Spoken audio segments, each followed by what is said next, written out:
Chapter 2. A Nest for Owl and a Warbler by Victor Hugo from the book Les Misérables. It was in front of this Gorbeau house that Jean Valjean halted. Like wild birds, he had chosen this desert place to construct his nest. He fumbled in his waistcoat pocket, drew out a sort of a passkey, opened the door, entered, closed it again carefully, and ascended the staircase, still carrying Cosette.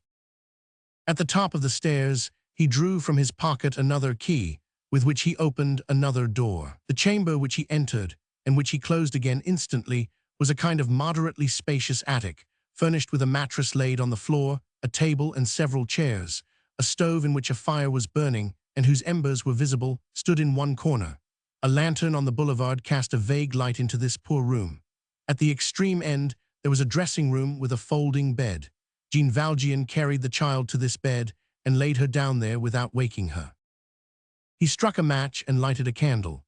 All this was prepared beforehand on the table, and as he had done on the previous evening, he began to scrutinize Cosette's face with a gaze full of ecstasy, in which the expression of kindness and tenderness almost amounted to aberration. The little girl, with that tranquil confidence which belongs only to extreme strength and extreme weakness, had fallen asleep without knowing with whom she was, and continued to sleep without knowing where she was. Jean Valjean bent down and kissed that child's hand. 9 months before he had kissed the hand of the mother, who had also just fallen asleep. The same sad, piercing, religious sentiment filled his heart. He knelt beside Cosette's bed. It was broad daylight, and the child still slept. A wan ray of the December sun penetrated the window of the attic and lay upon the ceiling in long threads of light and shade. All at once, a heavily laden carrier's cart, which was passing along the boulevard, shook the frail bed like a clap of thunder and made it quiver from top to bottom. "Yes, madame," cried Cosette, waking with a start. "Here I am, here I am." And she sprang out of bed, her eyes still half shut with the heaviness of sleep, extending her arms towards the corner of the wall. "Ah, mon Dieu, my broom," said she. She opened her eyes wide now, and beheld the smiling countenance of Jean Valjean.